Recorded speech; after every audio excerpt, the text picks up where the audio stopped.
¿Qué tal? Muy buenas noches. Bienvenidos a Minuto 1 en la pantalla de C5N. Desde hace varias semanas ya estamos en este programa con todo el equipo que integra este programa, rescatando temas olvidados por la justicia argentina. Por suerte, hemos estado poniendo al aire informes reveladores sobre distintas causas, reitero, olvidadas por la justicia argentina.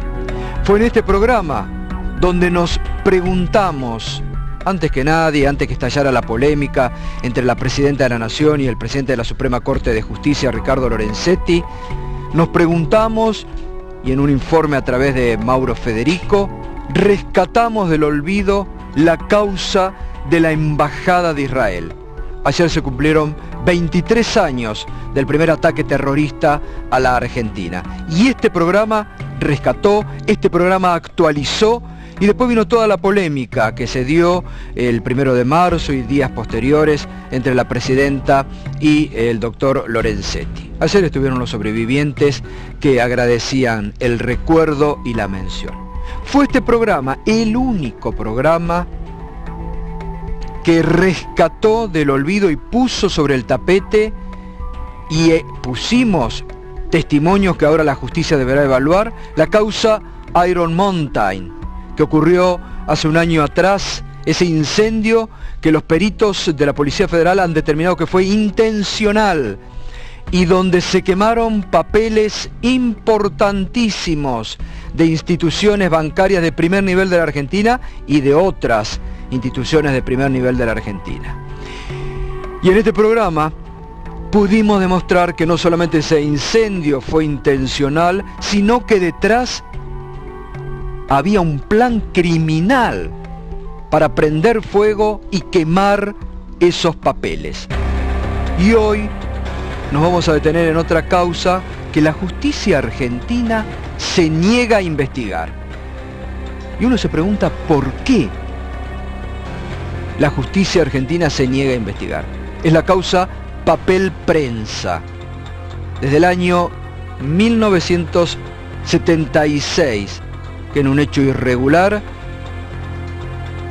despojaron a los verdaderos dueños de Papel Prensa, de esta empresa, y hoy van a estar aquí con nosotros dos protagonistas principales. Ya están con nosotros, a los que se les va la vida en esta causa.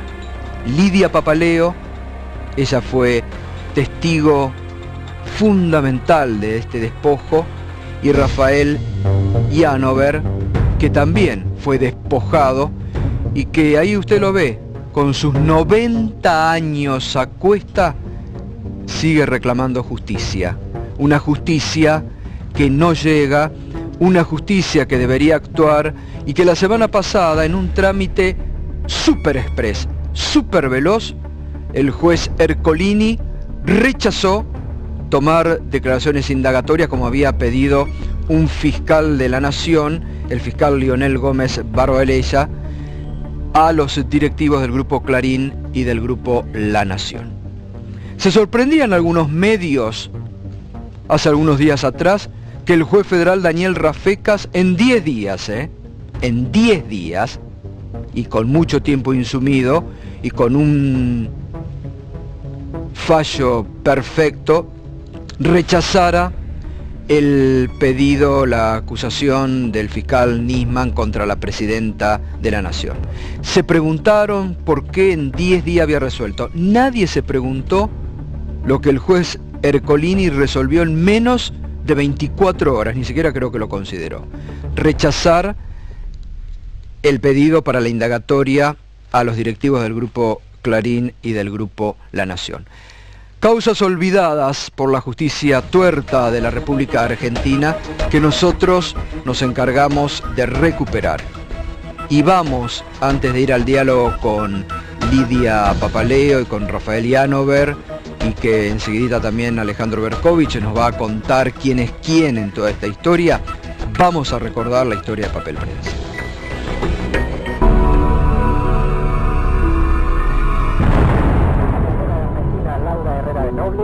Recibe al presidente de la Nación aquí en la redacción de Clarín para realizar la prueba de papel prensa fabricado totalmente en nuestro país. El papel que salga de la fábrica y sobre el que ha de escribirse la historia a medida que transcurre, quede asociado a su nombre. Esas inscripciones suelen ser más duraderas que el bronce. Muchas gracias.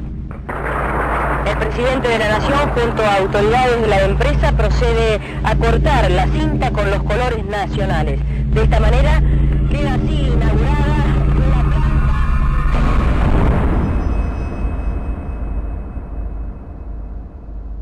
Un día Mañeto me manifiesta, dice: mira, José, vos sos nuevo en esto, pero te voy a explicar algo. Los gobiernos duran 6 años, los diarios duramos 100. Entonces la política de los 3 diarios, ¿cuál debe ser? Los primeros 2 años, sacarle a los gobiernos todo lo que se pueda. Los segundos 2 años, pegarle para seguir sacándole más cosas. Y los terceros 2 años hay que voltearlo, porque tiene que venir un gobierno nuevo y que recomenzar el ciclo. Nos venían a decir que debíamos vender papel prensa a los 3 diarios. Ustedes son mancha venenosa para el gobierno.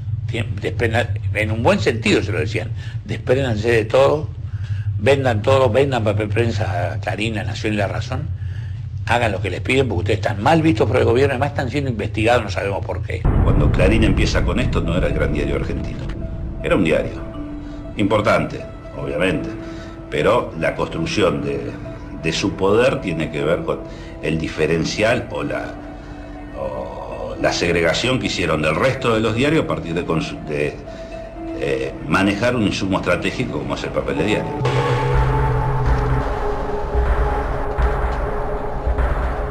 Papel Prensa nació como un proyecto desarrollista con la idea de que en Argentina la producción de papel abaratara el costo de la importación de los diarios. El general Lanusse en 1971 estableció que Papel Prensa tuviera el 51% de capital nacional. El resto lo conformaba el Estado.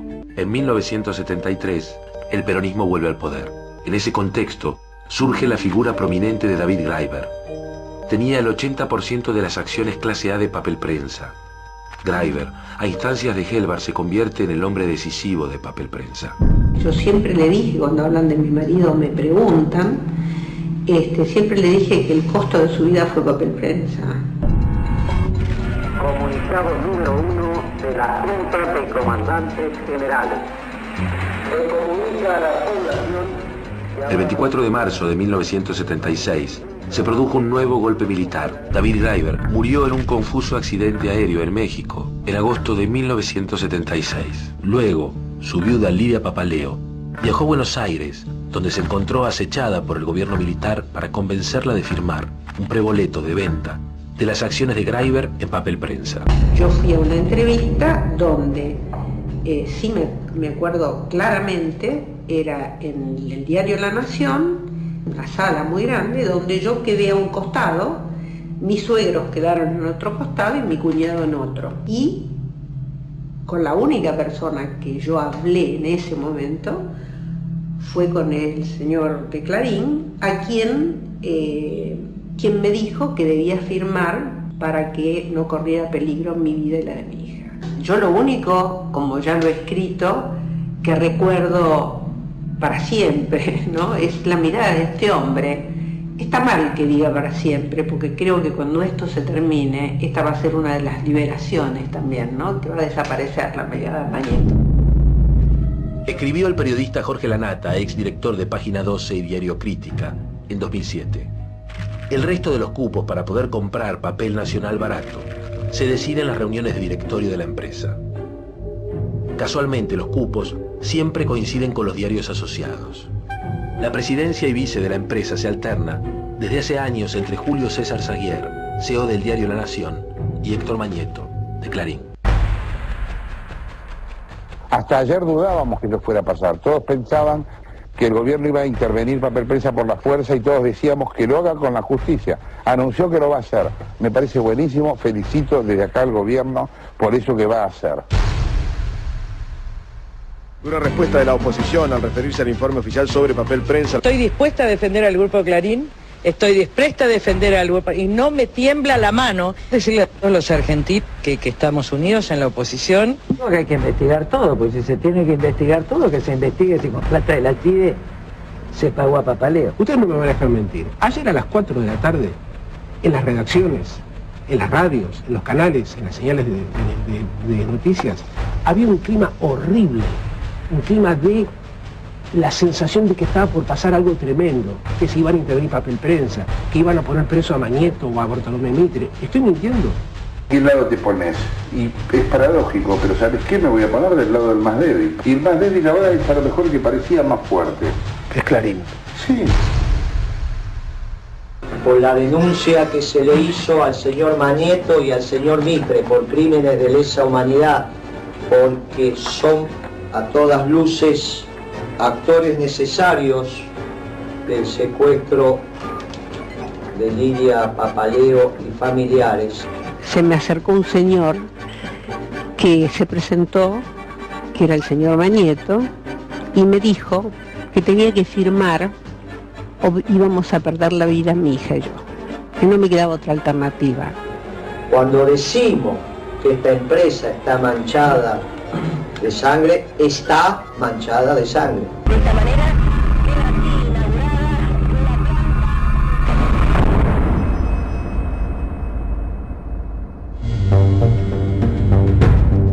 Bueno, ahí veíamos la historia resumida. Ahora lo vamos a hablar con Lidia y con Rafael, pero la historia y cómo periodistas destacados también hablaban del tema en estos años de la República Argentina.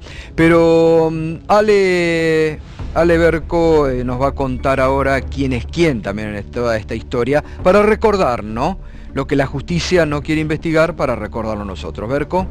Es una historia larga, Gato, que empieza en el 71, como contábamos en el informe, y que tiene su hito fundamental en el 78, la inauguración de la planta de papel prensa, de la cual todavía hoy se nutren todos los matutinos del país, salvo un par de bobinas, muy poco, que se sigue importando, como ocurría hasta ese momento, hasta el 71. Pero acompáñame, porque tenemos uno por uno quiénes son estos protagonistas y hasta hoy, quiénes son los protagonistas que hoy tienen en sus manos esa investigación que empezó en 2010 para esclarecer, para intentar establecer si en la transferencia de papel prensa a sus actuales dueños se cometieron delitos de lesa humanidad, que son esos delitos que no prescriben nunca.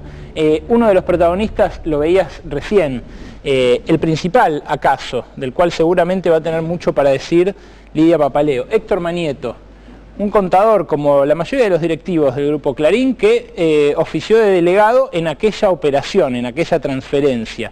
Quedarse en aquel momento con el 49% de las acciones de papel prensa le sirvió para imponerse al que hasta entonces era el grupo directivo en Clarín, el grupo que había acompañado a Roberto Noble en la fundación del diario, que eran desarrollistas, eran de lo que luego terminó convirtiéndose en el MID, pero que en aquel momento se expresaba muy claramente en las páginas de Clarín. Bueno, Mañeto se impuso a ellos con esa operación, que fue la clave para que se convirtiera en lo que es hoy. Ernestina Herrera de Noble, también ustedes la conocen, en estos años se ha hablado muchísimo de ella, por otras causas también, pero también por esta. Fue la heredera de su marido, de Roberto Noble, piloteó con Mañeto la conversión en un holding multimediático del grupo y fue llamada indagatoria por el fiscal que investiga la causa papel prensa. El fiscal es este, también lo tenemos acá, es Leonel Gómez Barbela, acá lo tienen, es titular de esa fiscalía desde hace muy poquito, desde finales del año pasado, tiene la causa de Clarín y Nación y ellos lo cuestionan por integrar Justicia Legítima, el espacio de fiscales y jueces más afines, más cercanos al kirchnerismo, pero que es una expresión política como la otra, digamos, como el Colegio de Magistrados, por ejemplo, que ha expresado muchas veces su condena a que esto se investigue o su oposición. ¿Quién más? Bartolomé Mitre, descendiente del clan de quien aparece en los billetes. Acá lo tenés, representante del directorio de la Nación en la compraventa. La empresa dueña del diario tiene el 22,5% de las acciones de papel prensa. Por eso es el socio minoritario, pero también formó parte de aquella transacción cuestionada e investigada judicialmente. Estos dos son directivos actuales del Grupo Clarín, pero muy activos en la denuncia en contra de esta investigación. Niegan que la operación haya sido ilegítima. Son José Aranda y Lucio Pagliaro. Ellos dicen que las acciones, la titularidad de las acciones no debe discutirse y que no medió ningún delito de lesa humanidad en aquello. A ver, sigue esto, porque claro, ¿acaso el protagonista principal, ahora lo vamos a hablar con Papaleo, pero David Graeber, el llamado por algunos el banquero de los montoneros, siempre se habló de esa vinculación de él con las organizaciones armadas, pero él, lo cierto es que era financista, compró el banco de Hurlingham, el Comercial de La Plata, luego los vendió, murió en el 76 en un muy confuso accidente de avión que para muchos se trató de un atentado para acabar con su vida, justamente antes de la inauguración en el 78 de la planta de papel prensa en San Pedro. ¿Quién más nos falta acá? Patricio Peralta Ramos, otro de los dueños de diarios que en aquella transacción salieron más beneficiados. El dueño en aquel momento del diario La Razón, firmante del mismo boleto de compraventa que dejó la empresa en manos de los diarios, pero muerto en septiembre de 2010, muy poquito después de que la justicia tuviera que tomar la denuncia que en principio radicó la Secretaría de Derechos Humanos de la Nación para establecer si se había producido este delito de lesa humanidad. Y nos falta el último, acaso el más importante o el de más actualidad, el juez que maneja la causa, el que desestimó, como vos decías, en trámite express, el pedido de indagatoria de Manieto, de Ernestina de Noble y de otros, de Bartolomé Mitre. Es el juez que tiene en sus manos esta investigación y por ahora no ha generado avances, a pesar de que en 2010, 2011 y 2012, cuando este tema se discutía mucho en los medios, se discutía mucho en la arena política, se esperaban avances algo más sustanciosos, sobre todo a partir de testimonios como el que usted está a punto de escuchar ahora de boca de dos de estos protagonistas. Muchas gracias, Berco, por repasar y ayudarnos a comprender el quién es quién en toda esta historia. Lidia, buenas noches y gracias por venir. Rafael, buenas noches. Buenas noches. Y gracias por venir también. Lidia, ¿cómo tomó, vamos a empezar ahora por lo último, que el juez Ercolini haya rechazado la posibilidad de la indagatoria pedida por este fiscal? El día miércoles tuvimos un día de mucha alegría cuando todos nos enteramos del pedido del fiscal y yo estaba muy contenta sin duda, pero insistí mucho en que nos acordáramos de que el juez tenía que avalar este pedido, que esperáramos a que el juez lo avalara. Es decir, yo no confiaba en que esto, con la conducta que hasta ahora había tenido el juez con la causa, es decir, yo declaré ya hace 1 año y medio, la gente que concurrió, ahora van a seguir las declaraciones, por ejemplo, el 25 tiene que ir a declarar mi hija que cuando murió su padre tenía 1 año y medio. Claro. Y sigue pensando en juntar los datos, no sé cuáles ya, porque pueden ser infinitamente largo este proceso de lo económico. Es decir, acá hay un claro punto para todos, no hay nadie que no lo vea esto, la gente de la calle, la gente que lee los diarios, es decir, que lee todos los diarios. Acá hay un tema que es indudable, acá hubo un delito de lesa humanidad, acá se poseyó la vida de una familia, se destruyó la vida de mucha gente, como decía una persona, nos amputaron 6 años de mi vida, a mí y a otros muchos, y todo esto, yo ya no quiero entrar más en la cosa del dramatismo que sin duda lo es y lo existió y es así, de las torturas, todo lo que pasó, pero ¿qué más podemos decir? Eso está demostrado. El año pasado se quebró una de las personas del grupo que nos torturaba, del grupo de Camps, sí. Y rompieron esta persona, que se llama Alberto Cosani, rompió el pacto de silencio y reconoció que tuvo órdenes, de quiénes recibieron las órdenes, cómo recibieron para torturarnos, hacernos todas las el vandalismo del que fuimos recordemos, Lidia, víctimas. Que usted estuvo detenida, desaparecida 6 años después de haber vendido bajo presión las acciones y que justamente Cosani era uno de los que usted identificó después como uno de sus torturadores. Sí, yo reconocí siempre a mis torturadores a partir del año 83 y desde el año fines del 82, cuando salgo en libertad, busqué gente que me representara para llevar esta causa adelante y jamás conseguí respuesta afirmativa de esto. ¿Por qué? Nunca. ¿Por qué hasta el cree? gobierno actual. ¿Pero por qué cree que se negaron tantos gobiernos, tanta gente? ¿Tienen miedo? ¿Tienen miedo al poder económico? Bueno, yo creo que no hay ninguna duda de que este monopolio de los medios ha manejado la historia de nuestro país los últimos 30 años. Es decir, todos los presidentes pasaron por sus manos, todas las realidades. Nosotros cuando llegamos al país, a los 2 meses de llegar, ya empezaron a hostigarnos abiertamente. ¿Cómo los hostigaban?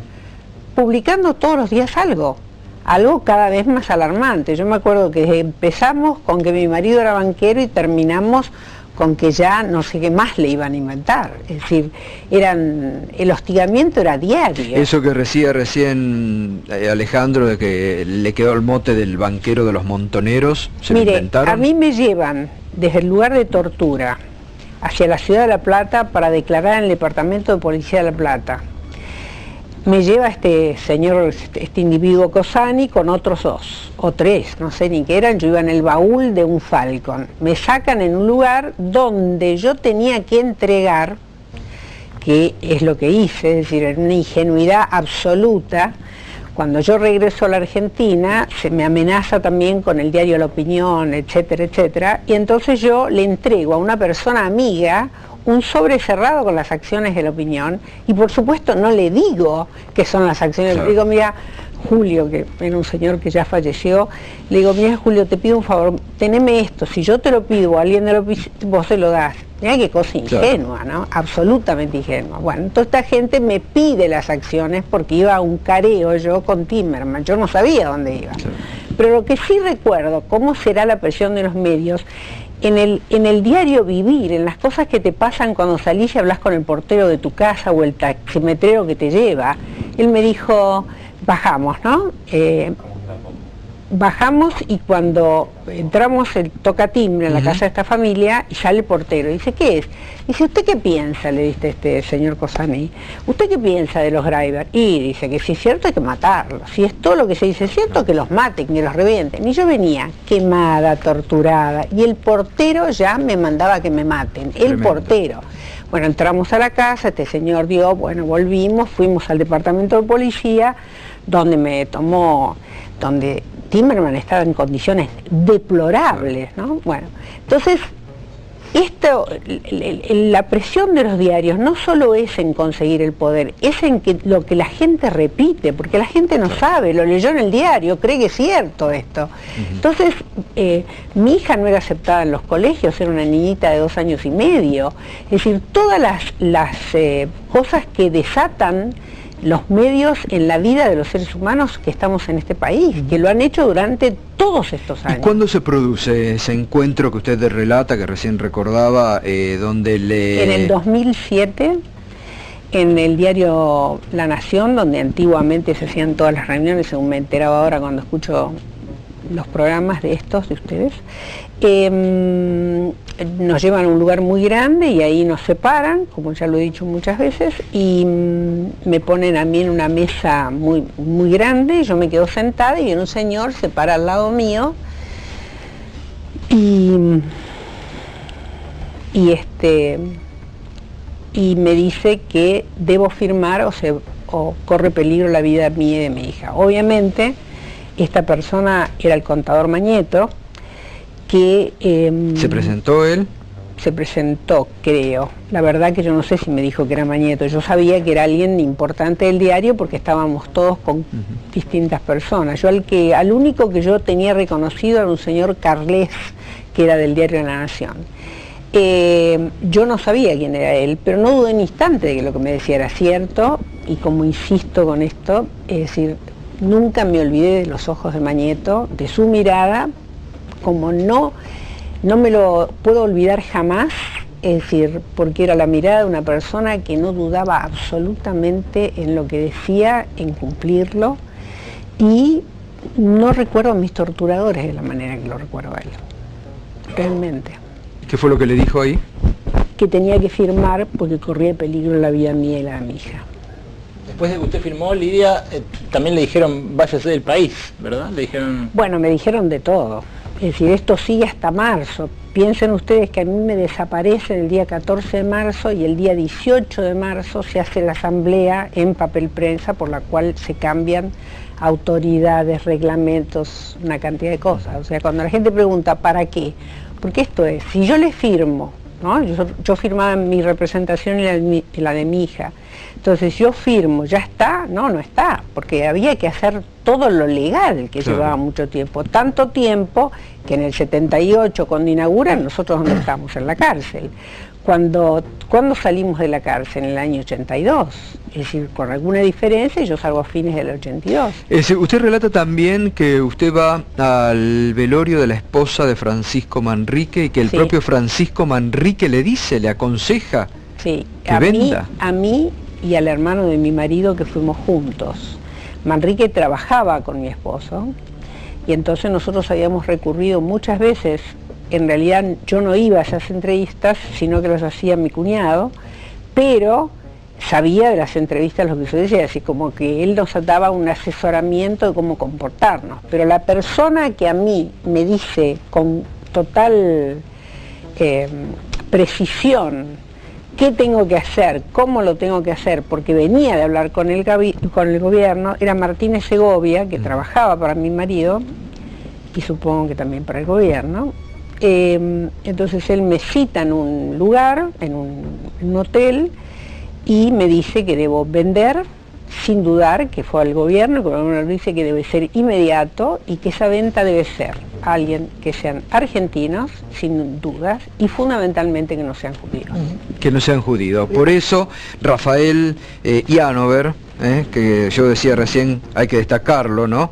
Con sus 90 años que sigue reclamando, usted cree y usted siempre sostiene que hubo hasta una acción discriminatoria, ¿no? Hasta persecutoria, con esto que acaba de decir Lidia, ¿no? De que les obligaban a sacarle porque eran judíos.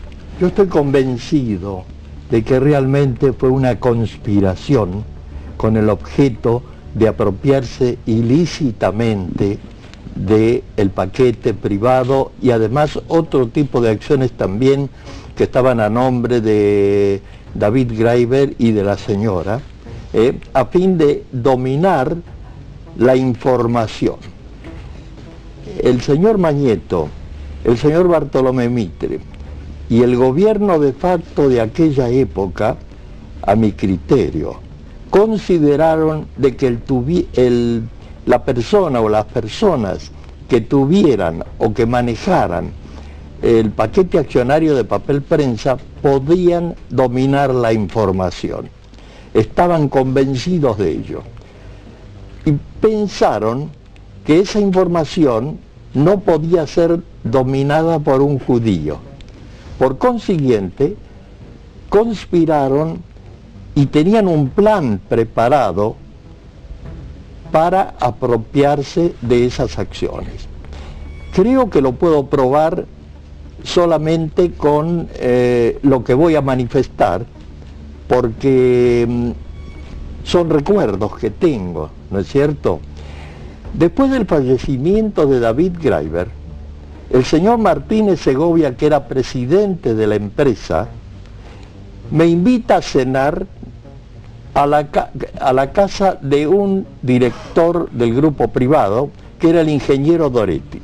Y después de una conversación trivial, me pregunta, decime Rafael, ¿qué vas a hacer con las acciones que figuran a tu nombre? Usted era vicepresidente.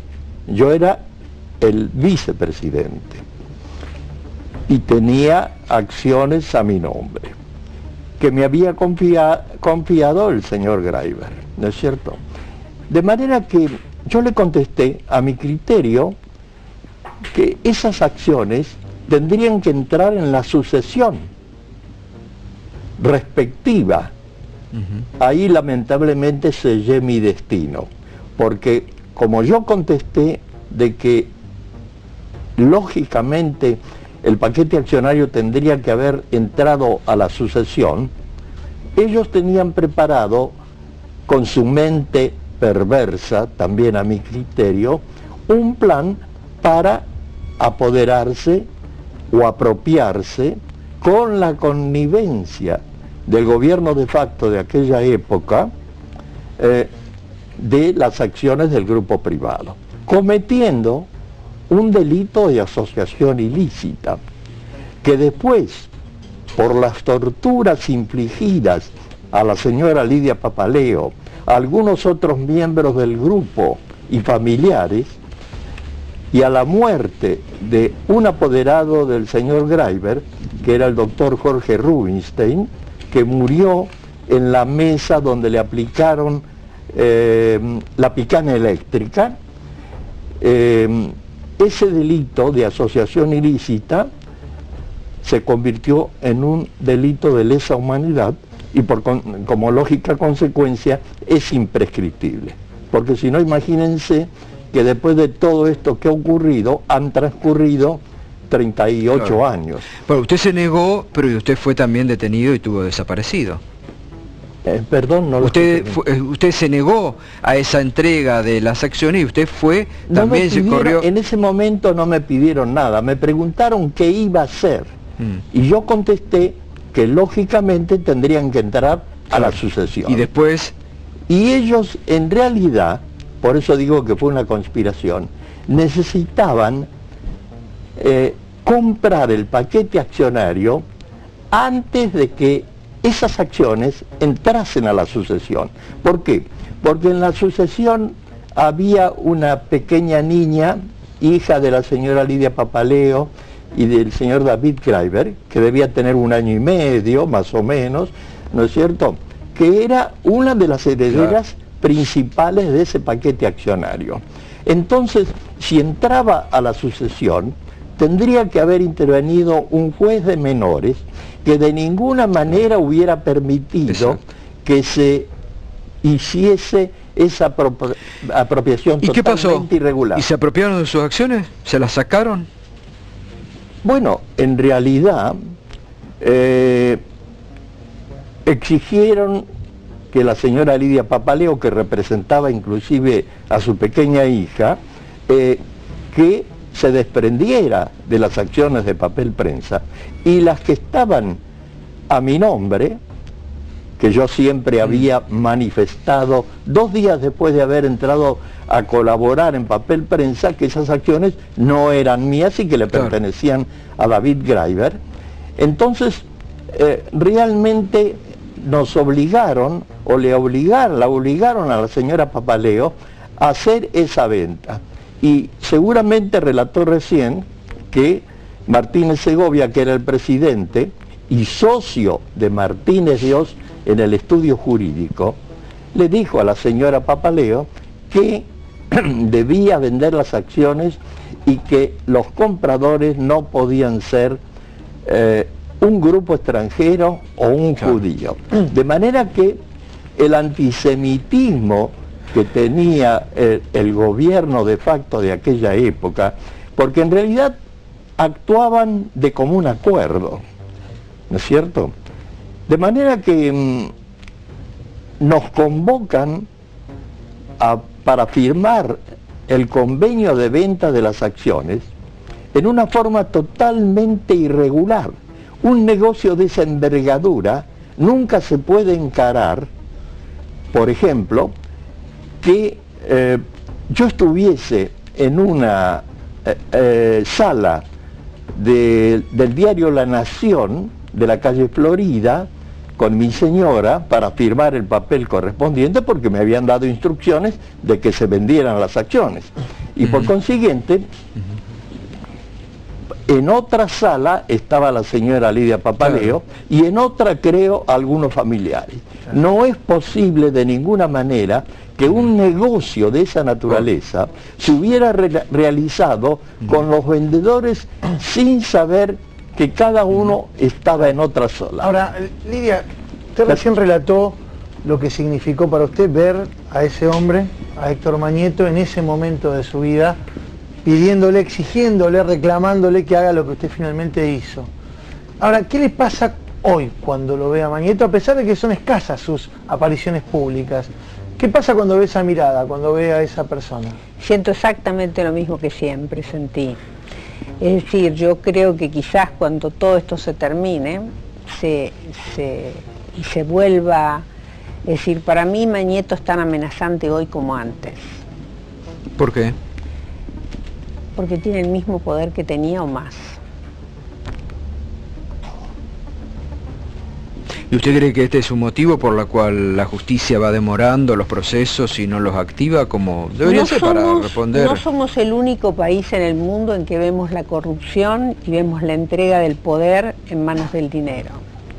Y si esto lo vemos en muchos países, desgraciadamente.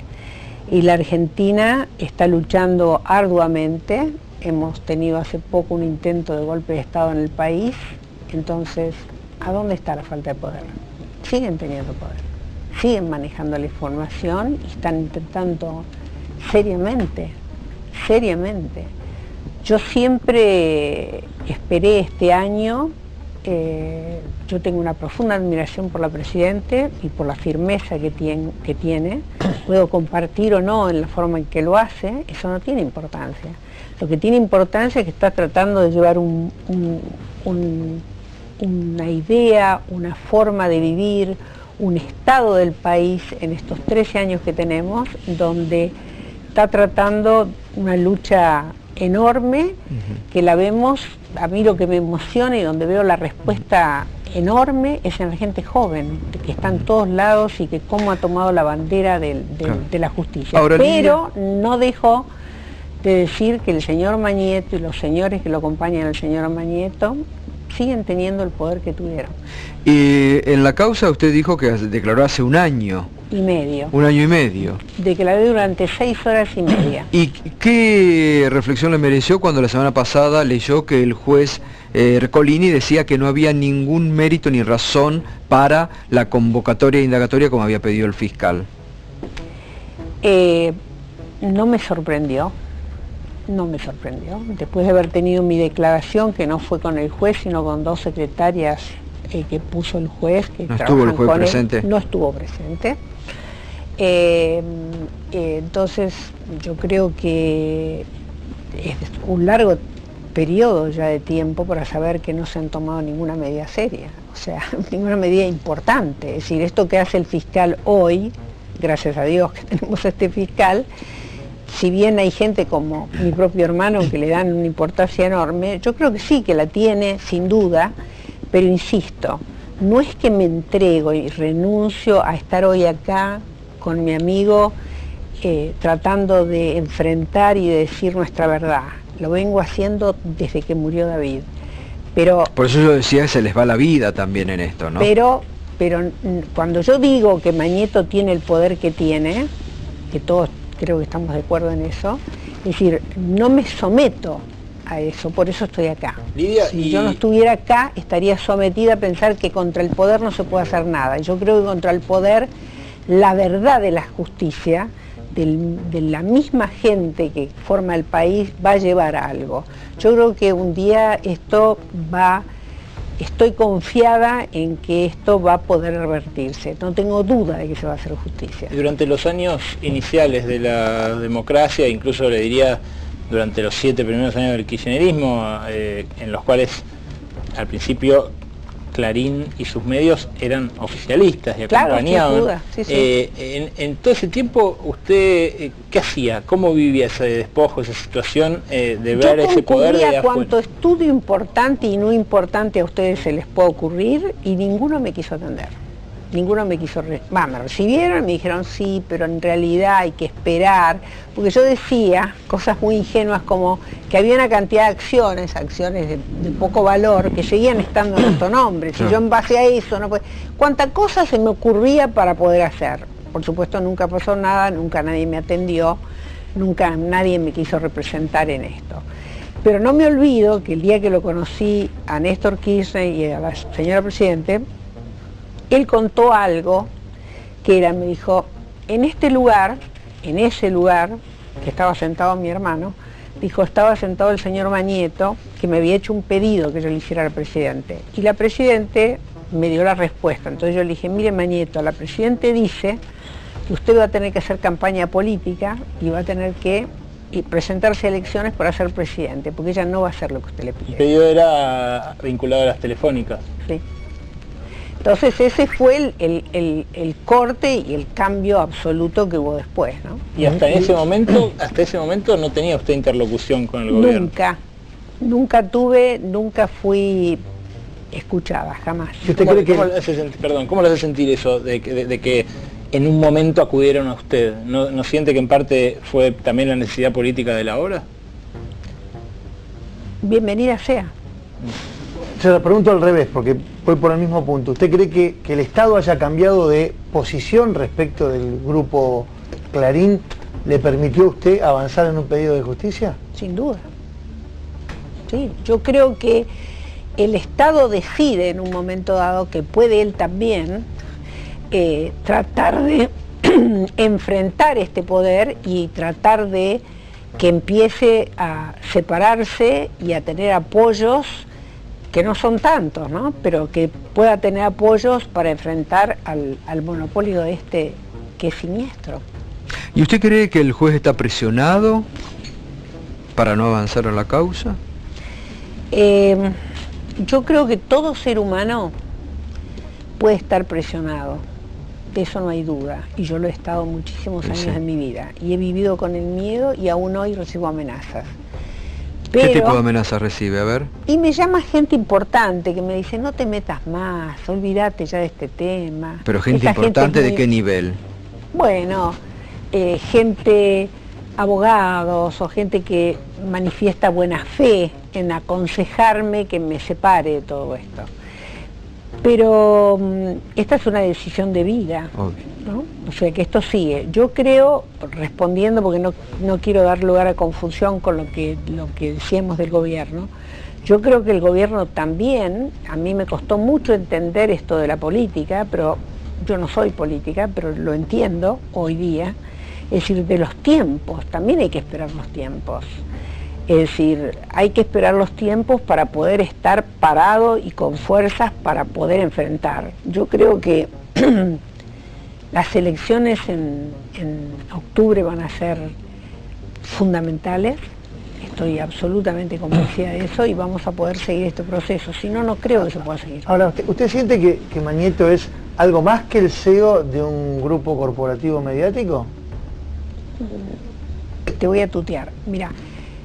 Hace muchísimos años atrás, estos serían los años 73 o 72, que todavía vivía Onassis, entonces yo le pregunto a mi marido, le digo, ¿qué es esta historia de que Onassis se case con una mujer tan importante como Jacqueline Kennedy? Y me dice, porque Onassis quiere hacer una negociación, quiere el petróleo, me da toda una explicación, me dice, pero no importa, porque Onassis seguramente va a querer avanzar más, y cuando avance más, va a morir, o le van a matar el hijo, o va a pasar algo, porque él a los norteamericanos jamás los va a poder traicionar. Él cree que va a poder, a pesar de que se casa con la mujer del expresidente, de nada menos que de John Kennedy. Dice, pero no lo va a poder hacer. Entonces, poco después, por supuesto, matan al hijo en un accidente comprobado que fue un atentado. Después Onassis tiene una miastenia grave y se muere y se derrumba todo el imperio nazi, de esto no hay duda. Entonces yo ese día, cuando él me dijo eso, me dijo, mira, el mundo es manejado por 4 personas, si son 4, quizás son menos. Yo sigo pensando así, pero es decir, yo creo que tiene razón en lo que dice. Esto no responde, Mañeto no es Mañeto en la Argentina. Es decir, Mañeto responde a otros poderes que están detrás de él, mucho más importantes que él, seguramente. Pero ningún proceso se puede parar cuando el pueblo está convencido. Cuando hablo de pueblo, hablo de todo el pueblo. O sea, cuando la gente avala todo este proceso de democratización que tenemos en América Latina, todas las cosas que estamos viviendo, son extraordinarias, no tenemos conciencia quizás. Ahora, Lidia, usted hacía referencia recién a esto de Onassis, que le mataron el hijo y todo, y lo de David, fue un atentado. David lo mataron sin lugar a dudas. David se iba comunicando desde el avión, porque en esa época había que parar, cargar nafta, entonces me llamaba a un teléfono de línea, obvio, por supuesto, sí. Entonces me decía tal cosa, ya estamos llegando, y yo estoy segura que cuando él para en Houston y llega, yo estoy en el aeropuerto y él eran las 4 de la mañana y entonces el hombre de torre me dice, salgan a pista porque ahí está llegando el avión. Entonces salimos a pista, el avión no llegó nunca. Entonces al rato lo llamaron al hermano para no decirme a mí, le dijeron perdimos contacto. Y estuvimos 3 días buscando. Y el cuerpo de David y de los aviadores. Y chocó contra un cerro del Burro, de tan bajito que era. O sea, ¿qué estaba roto? Estaba roto el altímetro. Y los aviadores jamás manejaron el altímetro manual, si no, no hubiera pasado esto. Entonces, David tenía mucha fascinación con la vida de una persona que se hizo una famosísima película de un italiano que manejaba toda la situación por el Estado, el caso Mattei, y ahí a él lo matan también en un avión. Para cargar nafta. Yo me acuerdo porque esa película la vi con David, cuando pasó todo esto dije, ¿cómo esto? ¿Qué simbolismo? David tenía una productora de cine y había comprado los derechos. David hizo Quebracho, La Raulito y otras películas, ¿no? Y entonces cuando compra los derechos de un caso famoso que es el caso Banchero en Perú. Banchero, un hombre muy humilde que va surgiendo con la harina de pescado. Y la gente en Perú aún no lo recuerda y le decían el hombre, porque era el hombre que les había dado dignidad, les había dado trabajo. Y entonces este hombre lo mata, entre comillas, ¿no? Su jardinero, que era un débil mental. También, cuando el imperio, digamos, el poder de los japoneses sobre la harina de pescado se estaba perdiendo, y este hombre estaba haciendo algo maravilloso. Pero ¿Y había recibido David amenazas? Antes que yo eso? sepa, no.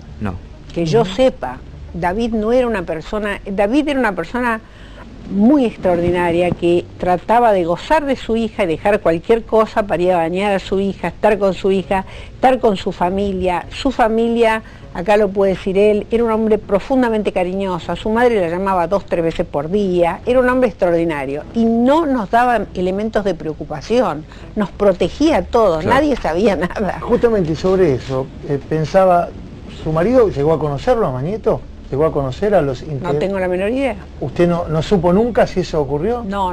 Yo lo que sí supe es que yo estaba en Ciudad de México, en una gran estancia que ellos le llaman Hacienda, de un señor importantísimo que era Gabriel Alarcón, y estábamos ahí viendo unos maravillosos animales que mostraba él, caballos árabes, etcétera, un hombre dueño de un diario también, del más importante de México, y entonces le dice, David, delante mío, ¿no? Debes vender papel prensa porque te va a costar tu vida.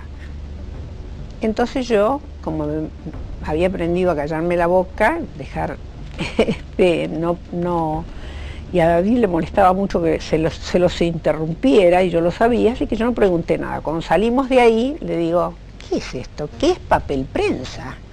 Entonces me dice, bueno, papel prensa es una empresa de diario, pero este hombre dice esto, Lidia, no tenés que preocuparte, él es mexicano, está muy acostumbrado a estas cosas terribles que suceden acá, me lo limpió totalmente. Entonces cuando llegamos a la casa, en el escritorio que estaba en el cuarto, yo veo un papel con un logo muy hermoso, que me sigue pareciendo hermoso todavía, que era el de papel prensa. Y le digo, ¿y esto qué es? Ese es el logo de papel prensa. Las 2 bobinas. ¿Y estaba en el escritorio de esa persona, del Alarcón? No, estaba en el de mi casa. En el de su casa, cuando ustedes llegan a su casa. Ahora, ¿por qué Alarcón en México? ¿Quién...? Porque lo usaron, evidentemente, para que lo presione también. Claro, fue un mensaje. ¿Y por qué? ¿Tenía algún tipo, usted averiguó después, si tenía algún tipo de nexo con el gobierno? No. Cuando a las 4 de la mañana empieza esto que desaparece el avión, yo lo llamo a Alarcón a su casa, y era un hombre que tenía varios aviones, y le digo que ha desaparecido el avión. Entonces él me dice, mira, hay que esperar a que amanezca y yo salgo a rastrear. Él consiguió el ejército, todo, que fueron los que rastrearon. Él llegó a donde yo estaba, yo fui a encontrarme con él a la bajada del avión, y yo lloré muchísimo, yo confiaba mucho en este hombre porque me había ayudado, siempre de tener una actividad nosotros buscamos casa, estas cosas comunes, ¿no? Y él nos ayudaba mucho, su familia, yo veía a sus hijos. Es decir, yo no puedo decir que este hombre lo amenazaba, yo no vi. Sí me consta que le dijo, esto te va a costar. ¿Y usted no tu le vida. preguntó por qué le había dicho eso? Sí, le pregunté a David y él me dijo que por Pero fue a Alarcón posteriori una de vez que Alarcón. pasó eso. Yo no tenía una actitud de preguntarle a un señor Claro. como Alarcón una cosa así. Era mi marido el que estaba teniendo la conversación y... ¿Y usted, Rafael, cuando pasó este accidente, cómo lo tomó? Bueno, en realidad cuando pasó el accidente, yo digo o atentado, realmente lo lamenté infinitamente por las características especiales que tenía David Graeber, como expresó recién la señora. Por consiguiente, se decidió que, fíjese una cosa, quiero volver un poquito atrás. Por ejemplo, el doctor Ercolini en este momento se expidió de esa manera,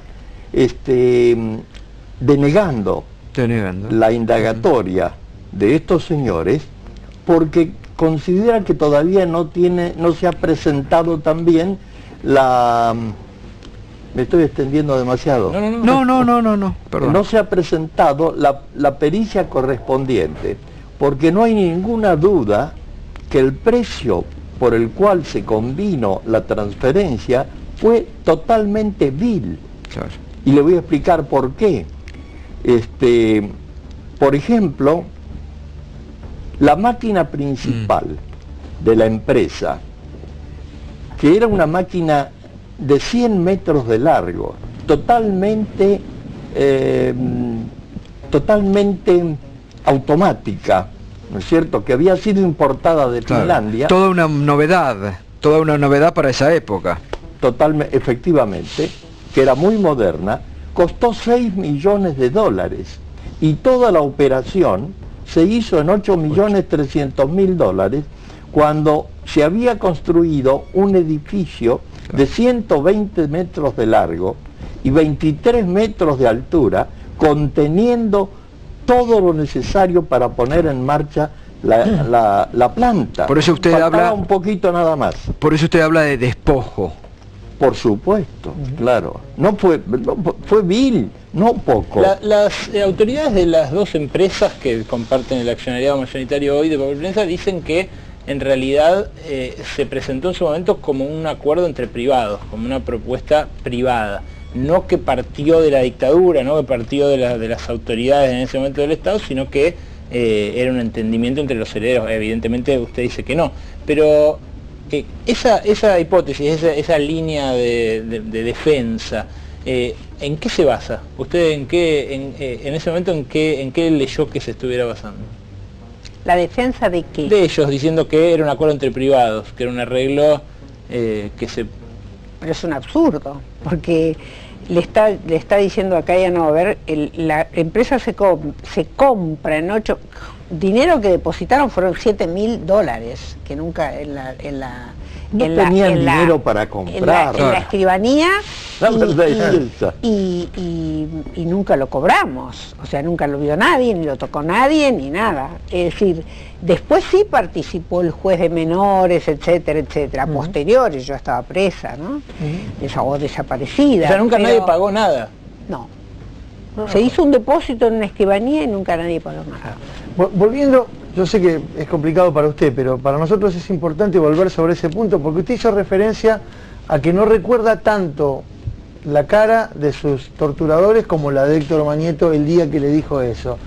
¿Qué era lo que recordaba? ¿Qué fue lo que más le llamó la atención de ese hombre ese día? Ese hombre me dio una orden de la que no había marcha atrás. Es decir, gracias a Dios no has pasado por las experiencias que pasé yo, pero la gente que te maltrata, que te golpea, que te viola, etcétera, etcétera, es gente que comete algo en forma directa, sin preámbulos ni nada. Este hombre se paró, ya esto dispone toda una actitud, que esté parado o esté sentado, ¿no?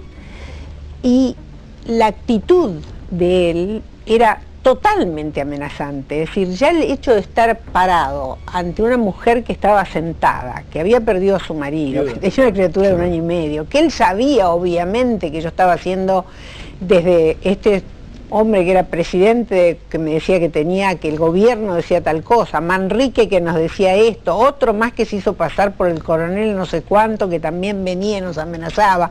Es decir, vivíamos él sabía las condiciones que yo estaba en, se para y me dice, firme, porque no, es decir, traducido, firmá porque no te queda otra. Es decir, firmá porque acá se va tu vida y la de tu hija.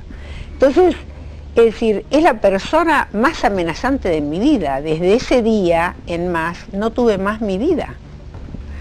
Es decir, desde ese día en adelante, todo esto se desató. Esto fue a fines del año 76, y yo desaparezco recién en marzo del 77, el 14 de marzo, que durante, yo estaba con un contador de la empresa del grupo Greiber y el señor Sofovich, que me dice, y yo tampoco entendía por qué, ya esto era el 14 de marzo, día que después desaparezco, me dice, señora, usted ya firmó, ya hizo todo, mire, yo le voy a contar. Entonces me cuenta toda la historia de la venta, cómo la señora Noble se había quedado con el diario Clarín y no con enorme riqueza que tenía el señor Noble, que la hija se había quedado con eso, porque ellos le aconsejaron. Pero ¿a dónde iba toda la anécdota? Era, ella hizo lo que nosotros le dijimos. Yo lo escuchaba, el contador lo escuchaba. Entonces me dijo, usted ahora,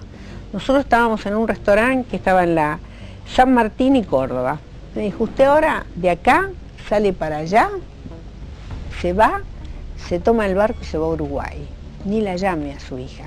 Dígale después a alguien que le lleve a su hija, pero vaya ya, señora. Te cuento que si yo me hubiera ido en ese momento, seguramente también me podían haber traído, pero si me iba como él me dijo, como Sofovich me dijo en ese momento, por lo menos me zapaba de que ese día me desapareciera. Obvio. O sea que esto era todo hablado, planeado, éramos títeres absolutamente de ello. Todo predigitado, sin lugar a dudas. Bueno, les agradezco realmente. Gracias, Rafael. Gracias, 90 Pero que no años. le quede el mensaje, quiero a la gente, por favor, de que contra el poder, contra estos poderes maléficos no se puede, sí se puede. Gracias, Lidia. Gracias por ustedes. estar esta noche. Gracias, Rafael, también por dar su testimonio. Por favor. La justicia tendrá que actuar, ¿no? Como en tantos otros casos, también esperemos que actúe en este caso. Ya volvemos,